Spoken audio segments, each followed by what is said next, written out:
9절부터 10절입니다.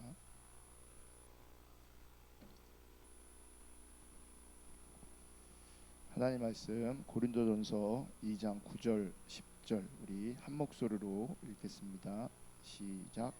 기록된 바 하나님이 자기를 사랑하는 자들을 위하여 예비하신 모든 것은 눈으로 보지 못하고 귀로 듣지 못하고 사람의 마음으로 생각하지도 못하였다 함과 같으니라.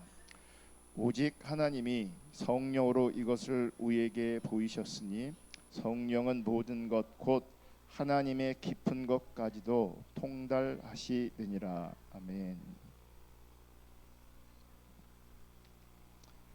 그럼 지금 우리는 신앙생활을 하고 있습니다. 신앙생활은 본질적으로 영적인 것입니다. 우리가 지금 신앙생활하고 있잖아요. 이건 영적인 겁니다. 신앙생활이 본질적으로 영적인 것이라면 우리는 영의 속성을 우선적으로 알아야 합니다. 사실 많은 사람들이 이 신앙에 대한 개념이 왜곡되어 있어서 신앙생활을 종교적 행위를 하는 것으로 이해하고 있습니다. 종교적 행위, 교회를 다니는 것, 예배에 참여하는 것.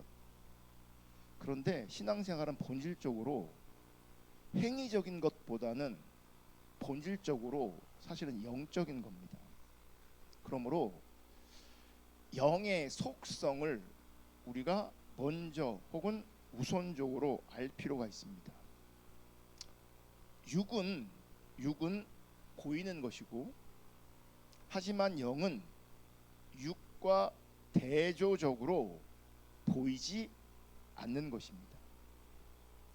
그리고 일반적으로 영의 세계라고 하는 이해와 또 성경적으로 영의 세계라고 부르는 것을 구별할 수 있어야 합니다. 그러니까 영의 속성은 보이는 게 아니라 안 보이는 것이다. 그러니까 안 보이는 세계를 말하는 겁니다. 보이는 게 아니라고요. 그리고 일반적인 영의 세계가 있고 성경이 말하는 성경적 영의 세계가 있습니다. 그러니까 많은 종교들, 샤머니즘 등등 이런 것들은 그러니까 일반적인 영의 세계에 속한 겁니다. 그러므로 기독교 영성이 아니더라도 눈에 보이지 않는 이런 영적인 세계를 인정하는 사람들이 세상에는 상당히 많습니다. 작년 12월 말에 무안공항에서 비행기 추락 사고가 있었습니다. 안타까운 사고인데, 여러분 그 사고가 일어나기 일주일 전 한 무당이 비행기 추락 사고를 꿈으로 봤습니다. 꿈으로 봤어요. 그러니까 꿈을 꿨는데 비행기가 추락하더래요. 그래서 그거를 지인한테 얘기한 거죠. 꿈에 비행기가 추락하더라. 그랬더니 한국에서 어떻게 공항에 비행기가 추락할 수 있냐, 그렇게 대화를 나누었는데 정확하게 일주일 후에 비행기가 떨어진 겁니다. 그러니까 어떤 사람들은 이런 꿈을 영적인 꿈이라고 생각하는 거죠. 그래서 이 영적인 세계를 인정하는 사람들이 생각보다 많고요, 이런 영적인 세계를 의지하는 사람들이 생각보다 많고, 이런 영적인 세계를 의지하는 사람들 중에는 교회를 다니는 집사, 권사도 많답니다. 그러니까 보이지 않는 것이니 과학적으로 검증이 안 됩니다. 여러분, 이 무당의 꿈이 영적인 꿈일 수 있어요. 또 한편으로는 우연일 수도 있고, 또 한편으로는 사기일 수도 있는 거죠. 그러니까 검증이 안 된단 말이에요. 근데 본인은 그거를 영적이라고 생각하는 거죠. 그리고 우리가 살아가는 세상에서는 영적인 일들이 있어요. 검증할 수 없는, 과학적으로 검증할 수 없는 영적인 일들이 있다고요. 그런데 중요한 것은, 제가 일반적인 영의 세계와 성경이 말하는 영의 세계가 지금 다르다고 말씀드렸잖아요. 자, 일반적인 영의 세계가 분명히 존재할 수 있는데 그 일반적인 영의 세계는 보이는 육의 세상을 위해 존재합니다. 그러니까 육과 영을 대비할 때, 비교할 때 육은 보이는 것이고 영은 보이지 않는 것인데, 일반적인 영의 세계는 결국 어디와 연결되어지냐면 보이는 세상과 연결되어지는 거예요. 영적이라고 말하지만 결국은 보이는 것으로 내가 복받기로 하는 거죠. 그러니까 성경이 말하는 영의 세계는 그렇게 연결되지 않아요. 기독교 영성의 핵심은 이렇게 영적인 현상만을 말하는 게 아닙니다. 특별히 눈에 보이는 육적인 일을 위해서, 육적인 행복을 위해서 어떤 영적인 것들을 추구하지 않는다고요. 그게 기독교 영성이 아니에요. 그래서 기독교 영성은 이렇게 현상적인 영적인 어떤 현상들만 추구하지 않아요.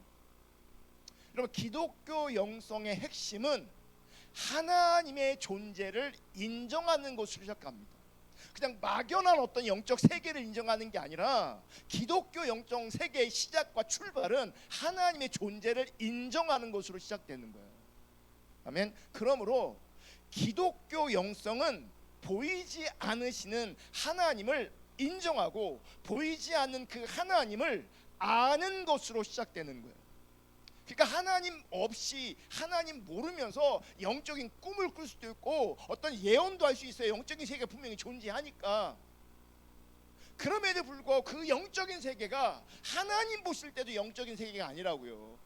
신앙, 성경이 말하는 기독교 영적 세계는 하나님을 인정하고 하나님을 아는 것으로 시작하는 겁니다. 그래서 기독교 영성에서 아주 중요한 질문이 무엇이냐면, 하나님은 누구신가? 하나님은 어떤 분인가예요? 그러니까 일반적인 영의 세계는 내가 어떻게 됩니까? 내가 어떻게 하면 잘 살 수 있습니까? 나의 미래는 어떻습니까? 여기서 질문을 시작하거든요. 그런 관점의 영적인 세계를 의지하고 영적인 존재를 의지하거든요. 근데 기독교 영성의 핵심과 시작과 본질은 하나님이 누구신가요?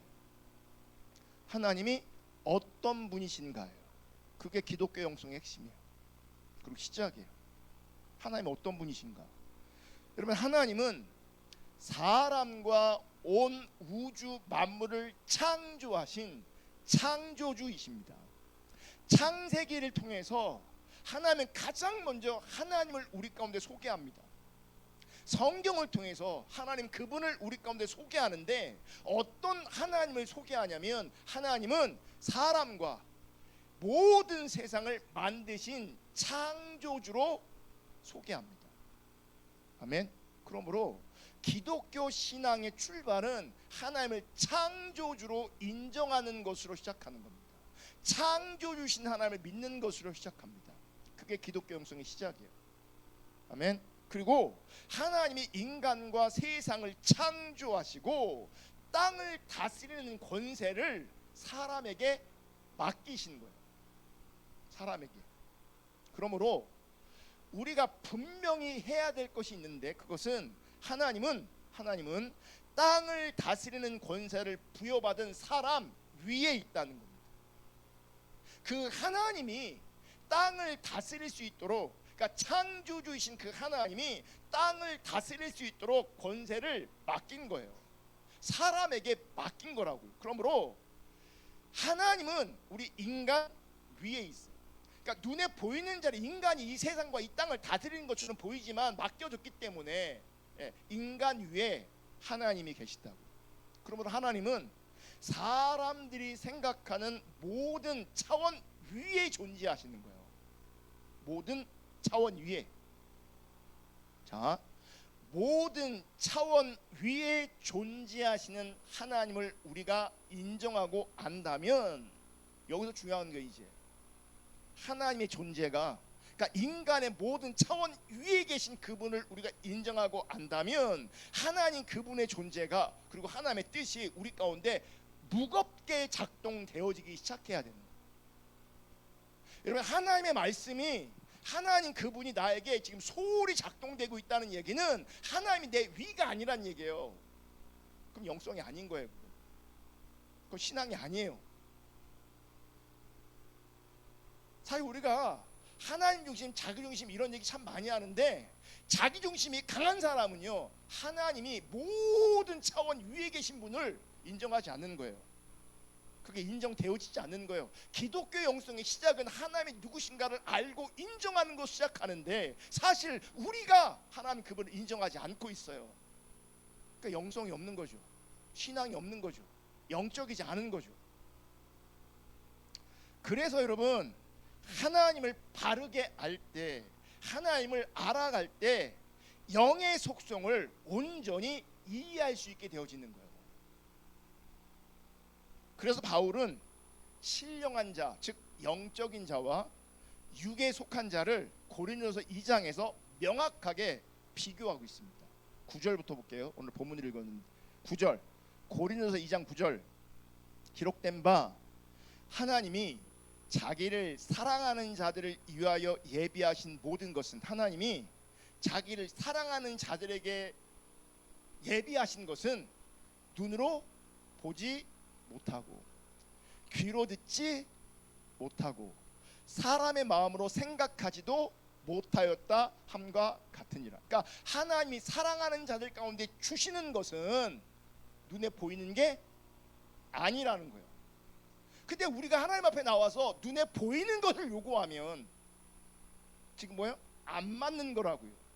성경에서 말하는 신앙과 영성과 안 맞는 거라고요. 하나님의 사랑하는 자들 가운데 예비된 것들은 눈으로 보이지 않고 귀로 듣지 않고 사람의 마음으로 생각하지도 못하는 것들이에요. 10절, 오직 하나님이 성령으로 이것을 우리에게 보이셨으니, 그러니까 육으로 보여지는 게 아니라 성령으로 말미암아 보여지는 거라고요. 그러면서 성령은 모든 것 곧 하나님의 깊은 것까지도 통달하시느니라. 14절, 그러면서 육에 속한 사람은, 자 육에 속한 사람의 특징이 뭔지 아세요? 보이는 걸 추구합니다. 보이는 것. 육에 속한 사람은 하나님의 성령의 일들을 받지 아니하나니, 이는 그것들이 뭐예요? 그것들은 뭘 말하는 거예요? 성령의 일들을 말하는 거죠. 성령의 일들이 그들에게는 어떻게 보여요? 어리석게 보여요. 또 그는 그것들이 뭐예요? 성령의 일들을 알 수도 없나니, 그러한 일은, 성령의 일은 영적으로 뭐예요? 분별되기 때문이라. 그러면 보세요. 말씀을 잘 보시면 하나님의 성령의 일들을 육에 속한 사람들은 받지 않아요. 성령의 일들이 그들에게는 어리석게 보여요. 성령의 일들을 그들은 알 수가 없어요. 그러면서 그러한 일은 영적으로 분별되기 때문이다, 이렇게 표현한 걸 보면 보세요. 이 영적이라는 말은 무엇이냐면 성령으로라는 말이에요. 14절을 잘 보시면 영적으로 분별하라고 돼 있는데 영적으로 분별이 된다고 그랬는데 앞에서 보면 그 영적이라는 게 뭐예요? 우리가 영적으로 좋아지고 뭐가 개발되고 이런 게 아니에요. 성령의 관계성 안에서 성령이 보게 하신 걸 말하는 거예요. 그러니까 성령으로가 영적으로 해석되어지는 거예요. 그러니까 우리는 어떤 사람이 무당처럼 꿈꾸고 무당처럼 예언하고 그러면 그걸 영적이라고 얘기해요. 그러니까 성령과 상관없이, 하나님과 상관없이 이런 신령한 영적인 현상들이 일어날 수 있어요. 그냥 본질적으로는요, 거기에 누가 있어야 되냐면 성령님이 계셔야 돼요.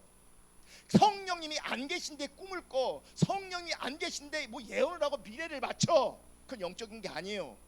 성령이 말하는 영적은 내가 아니에요. 나의 능력이 아니에요. 나의 현상이 아니에요. 내 안에 성령께서 보게 하시고 내 안에 성령께서 분별하게 하시는 거예요. 그래서 은혜라고 말하는 거예요. 15절, 신령한 자는 모든 것을 판단하나 자기는 아무에게도 판단을 받지 아니하느니라. 이런 거 보면, 문자적으로 보면 영적인 사람은 모든 것을 판단할 수 있구나, 그렇게 이해할 수 있거든요. 그게 아니에요.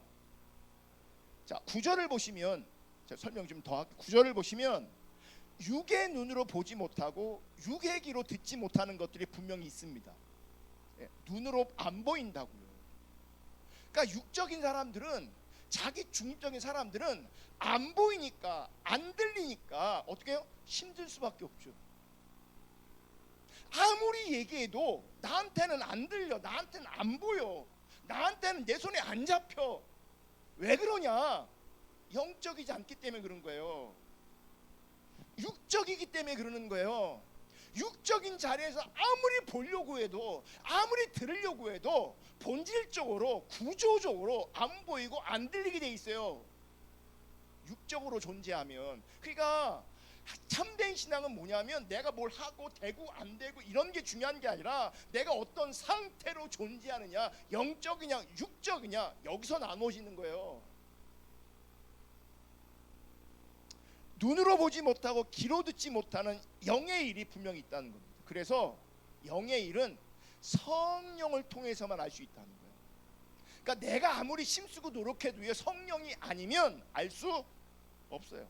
백날 금식하고 백날 철야기도 하고 백날 성경을 백독하고 천독해도 성령이 함께하지 않으시면 영적일 수 없어요. 도리어 성령이 함께하지 않았기 때문에 내가 성경 많이 본 것이 육적으로 자기 의가 되는 거예요. 기도 많이 하는 것이 자기 의가 되는 거예요. 봉사한 것이 자기 의가 되는 거예요. 육적인 게 돼버린 거라고요. 성령으로 한 게 아니기 때문에, 성령으로 한 것이 아니기 때문에 그게 자기의 은혜로 작동되는 게 아니라 심과 자랑으로 작동되어지는 거예요. 막을 수가 없어요, 그 자랑을. 자기가 해낸 거기 때문에,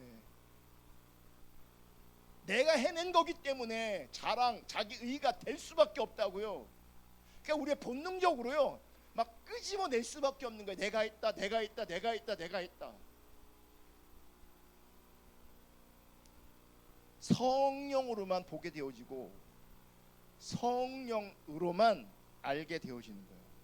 그래서 14절 15절에 육에 속한 사람과 영에 속한 신령한 영적인 자를 명확하게 구분합니다. 그러면 육에 속한 자는 영에 속한 일을 알 수도 없지만, 신령한 자, 영적인 자는 모든 것을 판단할 정도로 명확하게 압니다. 왜냐하면 내가 아는 능력이 부어진 게 아니라 성령으로 말미암아 보게 되기 때문에 그러는 거예요. 그래서 14절에 보시면 분별하다, 영적으로 분별되기 때문이라 이렇게 표현하고 있잖아요. 근데 15절에는 판단한다라고 돼 있잖아요. 그죠? 분별한다, 14절에 분별한다, 15절에 판단한다 이렇게 되어 있는데, 14절의 분별과 15절의 판단이 헬라어로는요 같은 말이에요. 그래서 신령한 자는, 영적인 자는 모든 것을 판단한다, 이걸 잘못 오해해서 나는 영적이야, 내가 판단하는 모든 것들이 맞아, 이렇게 주장하면 안 된단 말이에요. 판단은 판단을 말하는 게 아니라 뭐예요? 분별을 말하는 거예요. 분별. 그러므로 본문에서 신령한 자, 즉 영적인 사람은 하나님 관점에서 분별하는 사람을 말하는 거예요. 그러니까 내가 분별하는 게 아니라 성령이 분별케 하시는 거. 그러니까 제가 설교할 때, 가르칠 때, 여러분 제발 분별하십시오, 제발 분별하십시오. 아무리 외쳐도 그분에게 성령이 안 계시면 그분은 분별이 안 되게 돼 있어요. 분별은 내 능력이 아니거든요. 그래서 현대어 성경에서 고린도전서 2장 15절은 이렇게 말해요. 성령을 영접한 사람은 모든 것을 꿰뚫어 압니다. 이게 뭐예요? 분별력이라고요. 분별력. 그럼 여러분이 혹은 나 자신을 돌아볼 때 분별력이 있는 것 같아요? 없는 것 같아요?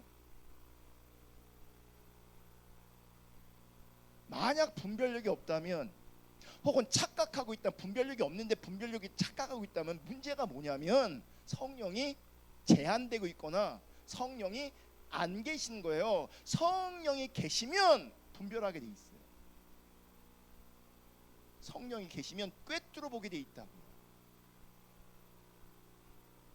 정리하면 영의 일은 육과는 전혀 다른 차원이다. 완전히 다른 차원이다. 그래서 우리는 이제 헷갈리는 거예요. 뭐가 영적인지 뭐가 육적인지.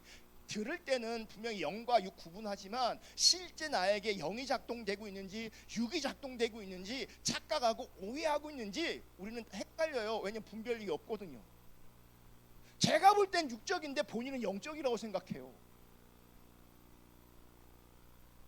그러니까 모르는 거야. 이게 뒤죽박죽돼 있어요. 우리 영적 상태가.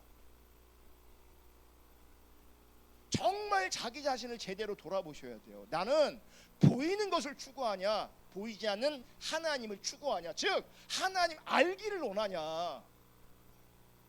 많은 사람들이 교회를 통해서 하나님을 통해서 자기의 보이는 어떤 육적인 것을 추구하고 있다면 그분은 영적인 게 아니에요. 여전히 육적인 거예요. 육적이니 안 보이죠. 안 들리죠. 육적이니 분별이 안 되죠. 분별이 안 되니 여기저기 사고 치는 겁니다. 그럼 어떻게 내가 영적인지 육적인지를 아냐? 여러분, 영에 속한 사람의 특징이 있어요. 자유함. 자유함. 왜 자유가 영에 속한 사람의 특징일까? 알기 때문에 그래요. 아까 성령으로 뭐예요? 알게 하신다 그랬잖아요. 성령으로 보게 하신다 그랬잖아요. 성령으로 분별케 하신다 그랬잖아요. 여러분, 아는 자들에게 나타나는 현상이 뭔지 아세요? 자유예요. 알기 때문에 확신하는 거예요. 이해하기 때문에, 분명하기 때문에 자유가 있는 거예요. 예전에 학교 다닐 때 특별히 수학 시간, 영어 시간, 이제 그런 시간들이 있어요. 그러면 이제 출석 부르고 선생님 뭐라 그래? 수업하다가 이제 문제풀이 시간이 있어요. 그러면 달력을 봅니다. 그 날짜를 봐. 오늘이 14일이잖아요. 그러면 4번, 14번, 24번, 34번, 44번, 54번, 60번 나와. 우리 때는요, 인간들도 많았어요. 60번이 넘어갔어요. 우리 때는. 그럼 나와서 뭐 하는 거예요? 이제 문제를 풀죠. 못 풀면 그때는 맞았어요. 그럼 보세요. 이런 상황에 자유한 사람이 있고, 이런 상황에 억압 아래 두려움이 있고 불안한 가운데 있는 사람들이 있어요. 누가 자유하냐? 아는 사람이 자유해요. 누가 두렵고 불안하냐? 모르는 사람이 두려운 거예요. 그러니까 그 사람에게 질문을 던지면 아는 사람은 자유한다고요. 근데 질문을 던졌을 때 당황해. 모르는 게 아니에요. 모르는 거예요. 그래서 질문 받는 걸 두려워하는 사람이 있어요. 왠지 아세요? 자기 실력이 뽀록 나거든요. 그러니까 이렇게 앉아 있으면 다 끄덕끄덕하면 다 알아먹는 것 같아. 그리고 알아먹는 척을 해요. 아멘, 아멘, 막 이렇게 한단 말이에요. 끄덕끄덕 대고 막 그런단 말이에요. 이게 훈련이 돼 있어요. 우리 한국 사람들은 졸다가도 막 이런단 말이에요. 알아먹는 것처럼 지금 하나도 못 알아먹고 있는데. 자, 그러면 막 끄덕끄덕하고 아멘 했단 말이에요. 나가갖고 이제 질문을 하잖아요. 당황해, 두려워, 불안해. 뭔지 아세요? 모르니까 뭐예요? 이제 자유함이 없는 거예요. 정리되어 있지 않으니까, 이해되지 않으니까 뭐예요? 두려운 거예요. 불안한 거예요. 영에 속한 사람의 특징, 성령이 함께 하시는 사람의 특징이 뭐냐면 자유함이에요. 이 자유함은 막힘이 없습니다.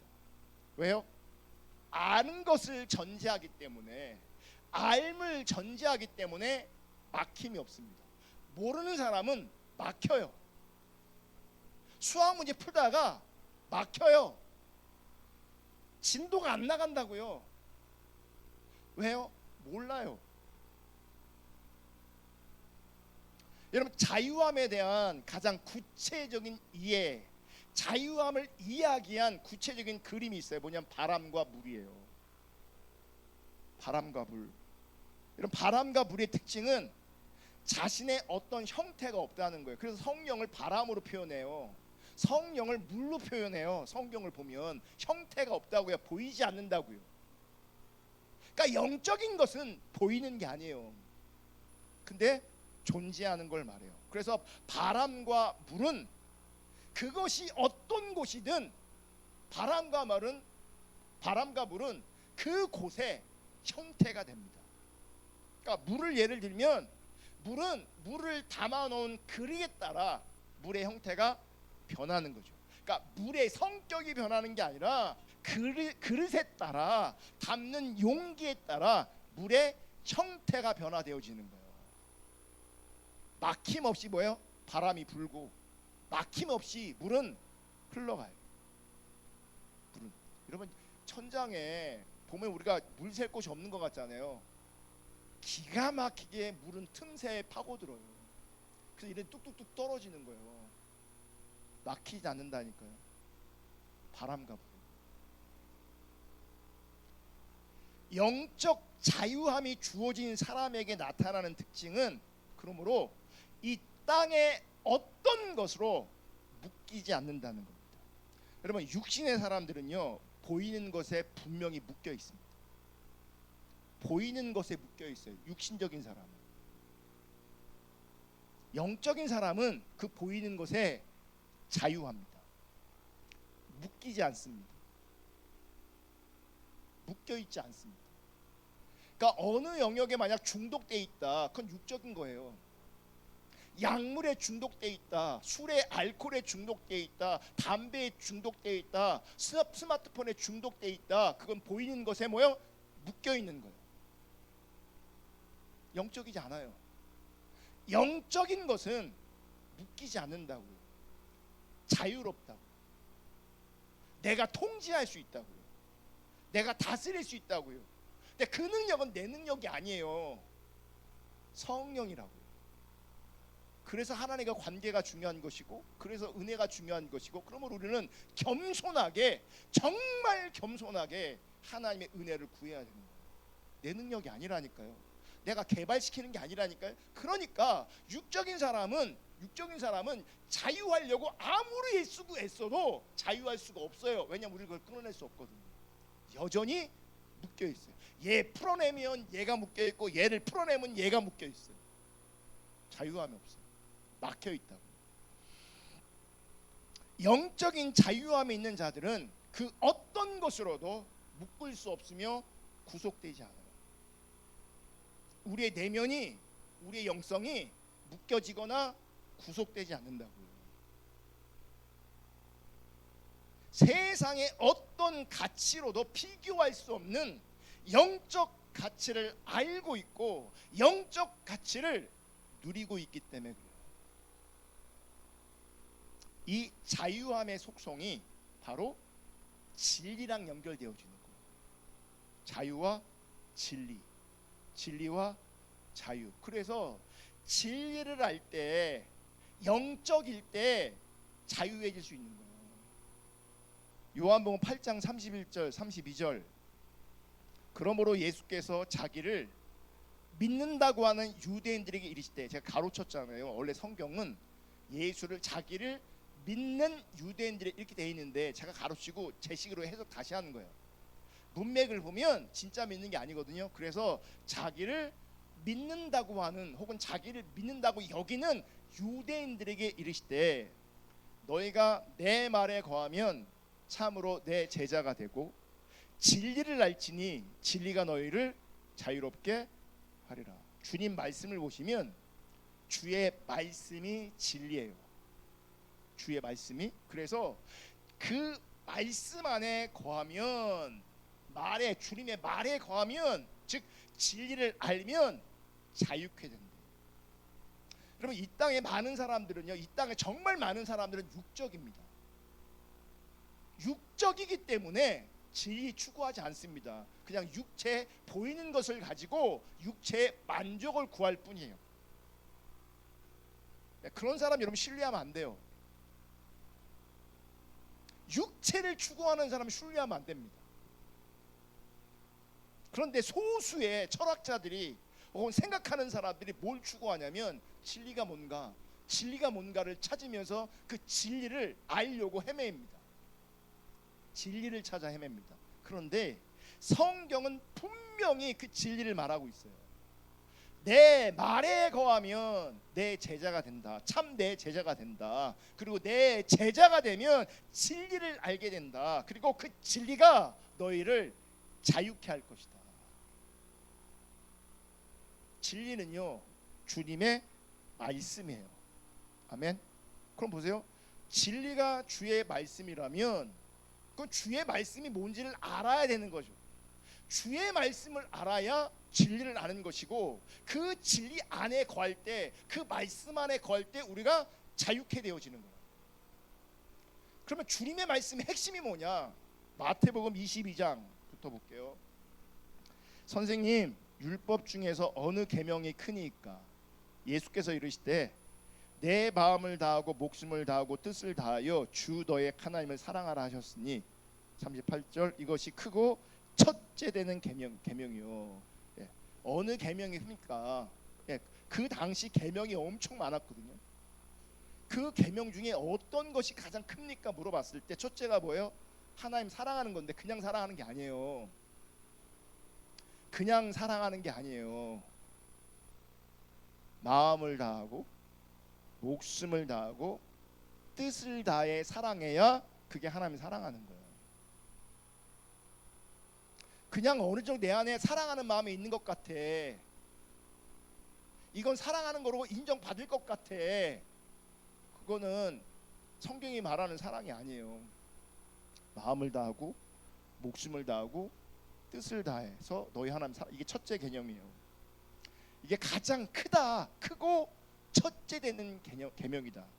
39절, 들째도 그와 같으니 내 이웃을 내 자신같이 사랑하라 하셨으니, 40절, 이 두 계명이 뭐예요? 하나님 사랑, 이웃 사랑, 이 두 계명이 온 율법과 선지자의 뭐래요? 강령이래요. 이 강령이란 말이 뭐냐면 이 두 계명이 온 율법과 선지자의 본 뜻이다. 온 율법과 선지자의 그들이 말한 골자다. 온 율법과 선지자의 뿌리다, 근간이다, 본질이다, 요약이다, 이 말이에요. 이 강령이라는 말이 하나님 사랑, 이웃 사랑이다. 그러니까 보세요, 우리가 진리 뭐 깨닫다 뭐 이런 얘기를 많이 한단 말이에요. 진리를 본다, 진리를 깨닫는다, 진리. 이 진리가 어디서 많이 사용됩니까? 대학교에 가면요, 진리가 너희를 자유케 하리라, 진리 뭐 이렇게 많이 써붙어 있단 말이에요. 그럼 우리는 진리하면 어떻게 이해하는 경향이 있냐면, 진리를 지식적인 영역으로 이해하는 경향이 굉장히 큰데, 지금 주님 말씀을 보면 봐요, 내 말에 거하면 제자가 되고, 내 말에 거하면 뭐의 제자가 되고, 진리를 알지니 진리가 너희를 자유케 한대요. 근데 주님이 말씀하신 그 말씀을 보면, 주님이 말씀하신 진리를 보면, 그 진리는 지적인 지식적인 영역이 아니라 삶의 영역이고, 더 나아가서 구체적으로 하나님 사랑, 이웃 사랑이요. 하나님 사랑하는 것이, 이웃 사랑하는 것이 진리의 영역이라고. 이게 윤리적인 영역이 아니고 도덕적인 영역이 아니고 진리의 영역이라고요. 하나님 마음을 다하고 뜻을 다하게 목숨을 다해 사랑하는 것이, 그게 진리 안에 거하는 거예요. 이웃 사랑하는 것이 진리 안에 거하는 거라고. 그러니까 진리 가운데 거한다는 것은 어떤 이치를 깨닫는 게 아니에요. 어떤 지식을 확장시키는 게 아니라고요. 몰랐던 지식을 깨닫는 게 아니라고요. 진리 가운데 거한다는 것은 이미 분명하게 나와 있어. 성경 전체를 통해서 하나님 사랑, 이웃 사랑이라.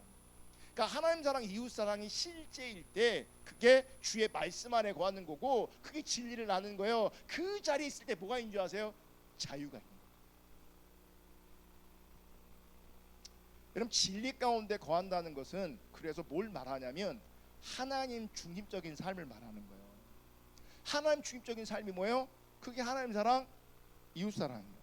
그러니까 우리는 이제 왜곡이 너무 심해서 하나님 사랑, 이웃 사랑을, 이게 하나님 진리인데, 이게 주님의 말씀인데, 하나님 사랑하라니까 어떻게 하는 줄 아십니까? 자기 중심적인 자리에서 열심히 기도하고 전도하고 말씀 읽고, 그거 하나님 사랑한다고 사랑하는 거예요. 또 이웃 사랑하니까 뭐예요? 주변에 좀 친절하게 대해주고 구제하고 섬겨주고, 그러면 자기는 사랑하고 있다고, 헤세드 하고 있다고 스스로 뭐 하는 거예요? 여기는 거죠. 그러니까 자기는 뭐 하는 거예요? 하나님 사랑과 이웃 사랑을 성취하고 있다고 생각하는 거예요. 근데 그 삶의 열매가 뭐가 없는지 아세요? 자유함이 없어요. 무슨 얘기냐? 자기 중심적인 사람이 종교적 행위와 현상을 가지고 하나님 사랑한다고 착각할 수 있고, 자기 중심적인 사람이 이웃 사랑하라는 메시지를 듣고 뭐요?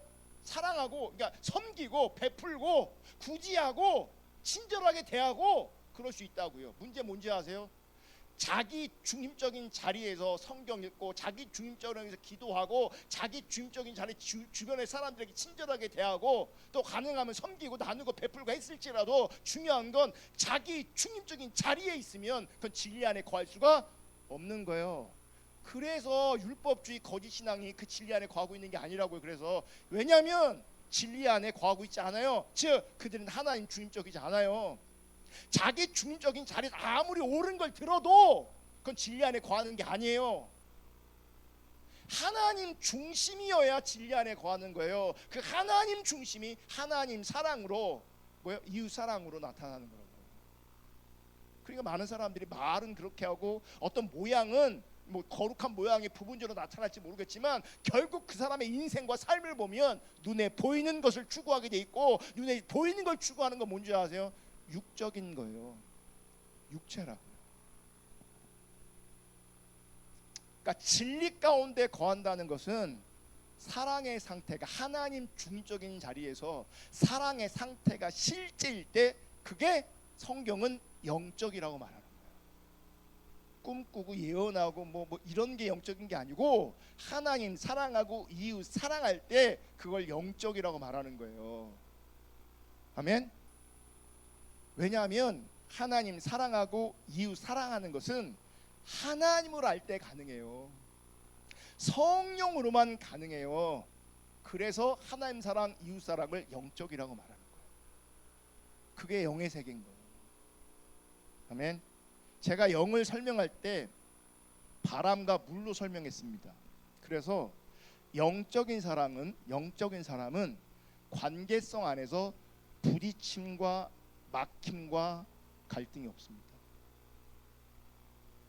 내가 관계성을 자꾸 부딪힌다, 막힌다, 갈등이 일어난다, 그건 내가 영적이지 않기 때문에 그렇습니다. 기도를 아무리 오래 해도, 성경을 천독해도 이 관계가 문제가 생기면 영적이지 않은 겁니다. 막히고 부딪히고 막히고 갈등이 일어나면 그건 육적인 것이지, 그것은 영적인 게 아니에요. 그러니까 관계를 못하는 것도 여러분 영적인 게 아니에요. 에베소서 2장 1절, 그는 허물과 죄로 죽었던 너희를 살리셨도다. 보세요 여러분, 사랑은, 참된 사랑은 허물과 죄로 죽었던 죄인들을 살립니다. 그러니까 죄인들을 모아야 하나님의 사랑 그러잖아요. 하나님 사랑, 하나님의 은혜 그러잖아요. 하나님의 사랑은 허물과 죄로 죽어있는 우리를 살린다고요. 우리는요, 저도 마찬가지인데, 자기 중심이 강한 사람일수록, 영적이지 않은 사람일수록 다른 사람의 허물 때문에 내가 힘이 듭니다. 다른 사람의 부족함과 연약함 때문에 내가 힘이 듭니다. 내 안에서 부딪힘이 일어나고, 내 안에서 막힘이 일어나고, 내 안에서 갈등이 일어납니다. 만약 하나님이 그런 존재였다면 우리는 구원받지 못합니다. 사랑이시기 때문에 부딪히지 않고 막히지 않고 갈등하지 않고 허물과 죄로 죽었던 우리를 살리신 겁니다. 그게 사랑이에요. 사랑이니까 그런 거라고. 에베소 2장 5절, 허물로 죽은 우리를 그리스도와 함께 살리셨고 너희는 은혜로 구원을 얻은 것이라. 허물로 죽었는데 뭐예요? 은혜로 우리를 살리셨대요. 그게 사랑이에요. 그게 베드로전서 4장 8절, 무엇보다도 뜨겁 함께 서로 사랑할지니 사랑은 허다한 죄를 뭐 한다고요? 덮는다고요. 그러니까 내가 사랑이 있어, 사랑을 해, 허다한 허물과 죄를 내가 뭐예요? 덮어버려요. 거기는 부딪힘과 막힘과 갈등이 없어요. 그런데 내가 자기 중립적인 자리에서 하나님도 사랑하지 않고 이웃 사랑할 마음도 없어. 그러면 다른 사람의 연약함, 다른 사람의 부족함, 다른 사람의 허다한 허물과 죄 막혀요. 부딪혀요. 힘들어요. 불편해요. 뭐가 문제냐? 사랑이 없는 거라고. 그건 영적인 게 아니라고요. 사랑은 부딪히지 않습니다. 사랑은 막히지 않습니다. 사랑은 갈등하지 않습니다. 만약 부딪히고 막히고 갈등하고 불편하면 그건 사랑이 없기 때문이에요. 자, 사랑이 없는 것은 이제 진리 가운데 거하지 않는 것이고, 진리 가운데 거하지 않는 것은 주님의 말씀 가운데 거하지 않는 것이며, 주님의 말씀 가운데 거하지 않는 것은 제자가 아닌 것이고, 제자가 아니라는 것은 믿음이 아닌 거예요. 그건 믿음 아니에요. 자기 주관적으로 눈에 보이는 종교적 행위나 눈에 보이는 종교적 현상을 가지고 내 열정과 노력을 가지고 자신은 믿음이 있다고 여길지는 모르겠지만 사실상 그곳에는 말씀이 없고, 말씀이 없으면 진리가 없는 것이고, 진리가 없으면 사랑도 없는 것이고, 사랑이 없기에 종교적 행위도 종교적 현상도 있지만 관계성 안에서 내 삶의 현장에서는 불만족, 부딪힘, 갈등, 막힘이 더 크게 실제가 되는 거예요. 그럼 그 안에 자유와 평안은 없는 겁니다. 이런 사람은 그래서 관계가 건강하지 않습니다. 관계가 건강하지 않은 것은 영적이지 않은 겁니다. 영적이지 않다는 말은 진리 안에 거하고 있는 게 아니고 주의 말씀 안에 거하고 있는 게 아니란 얘기예요. 그러니까 관계가 건강하지 않으니 주변에 적이 만들어질 수 있는 거죠. 왜냐하면 대립하는 관계가 만들어지 생성되어지는 거예요. 이 사람하고도 걸리고 저 사람도 걸리고 저 사람도 걸리는 거예요. 그러니까 저 사람하고 불편하게 되고 저 사람하고 불편하되고 저 사람하고 불편하게 되는 거죠. 영적인 것은 그래서 눈에 보이는 행위 혹은 현상을 넘어서는 것입니다. 영적인 것은 하나님을 닮는 겁니다. 자, 요한복음 4장 24절. 하나님은 영이시니 예배하는 자가 영과 진리로 예배할지니. 여기서 하나님을 어떻게 소개합니까? 하나님은 영이시다. 요한 1서 4장 16절. 하나님이 우리를 사랑하시는 사랑을 우리가 알고 믿었느니. 뭘 믿었어요? 하나님의 사랑을 믿었어. 하나님의 사랑을 알았어. 그러면서 뭐라고 얘기하냐면 하나님은 사랑이시라. 사랑 안에 거하는 자는 하나님 안에 거하고 하나님도 그 안에 거하시느니라. 하나님은 어떻게 소개해요? 하나님은 사랑이시라. 자, 하나님은 영이시대. 하나님은 사랑이시래. 결국 진리는 사랑입니다. 결국 참된 영성은 사랑으로 나타나는 겁니다. 그리고 그 사랑의 속성이 자유와 평강으로 구체적으로 나타나는 겁니다. 우리가 영이신 하나님, 사랑이신 하나님을 알아가면 이 사랑이라는 진리가 산상수훈의 영성으로 우리 내면에 이제 경작되어지는 겁니다. 그래서 마태복음 5장 38절 보면 산상수훈의 일부거든요. 또 눈은 눈으로 이는 이로 갚으라 하였다는 것을 너희가 들었으니. 이건 율법입니다. 우리가 실제로 이렇게 합니다. 내가 저 사람 나를 화나게 하면 똑같이 화를 냅니다. 내 화가 풀릴 때까지. 근데 이건 율법이에요. 39절. 나는 너희에게 이르노니 악한 자를 대적하지 말라. 누구든지 내 오른편 뺨을 치거든 왼편도 돌려대며 또 너를 고발하여 속옷을 가지고자 하는 자에게 겉옷까지도 가지게 하며 또 누구든지 너로 억지로 오리를 가게 하거든 그 사람과 심리를 동행하고 내게 구하는 자에게 주며 내게 꾸고자 하는 자에게 거절하지 말라. 또 내 이웃을 사랑하고 내 원수를 미워하였다는 것을 너희가 들었으나 나는 너에게 이르노니 너희 원수를 사랑하며 너희를 박해하는 자를 위하여 기도하라. 그러면서 아주 무거운 말씀을 해요.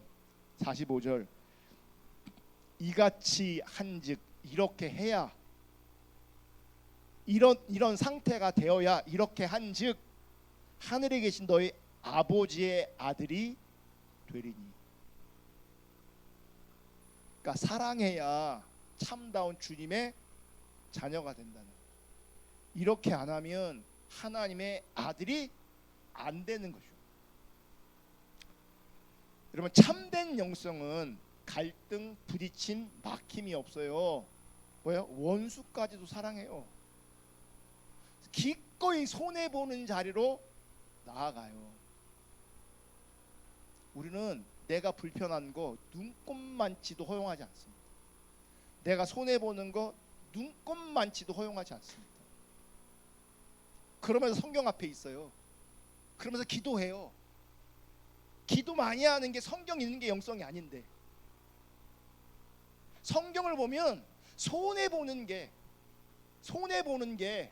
나누고 베풀고 더 나아가 원수까지 품어내는 게 그게 진리 안에 거한다는데. 그래서 참된 영성은요 원수까지 품어버려요. 그러니 그 안에 원수를 품어버리는 그 안에 자유함이 있는 거죠. 갈등, 부딪힘, 막힘 없는 거죠. 물이 흘러가는 것처럼 바람이 부는 것처럼 내면에 막힘이 없습니다. 그래서 막힘이 없고 부딪힘이 없고 갈등이 없기 때문에 영적으로 정서적으로 생각으로 건강한 사람이 되는 거죠. 그리고 이 건강성은 무엇으로 증명되냐면 나타나냐면 이해와 수용성과 유연성으로 나타나는 거예요. 이해, 수용성, 유연성이 커지는 거죠. 점점. 그게 영성이에요. 내 생각에 사로잡혀 있는 것, 내 편견에 사로잡혀 있는 것, 그러면 그럴수록 그 사람은 자기 편견에 사로잡혀 있기 때문에 많은 사람하고 부딪히게 돼 있어요. 막히게 돼 있어요. 갈등하게 돼 있어요.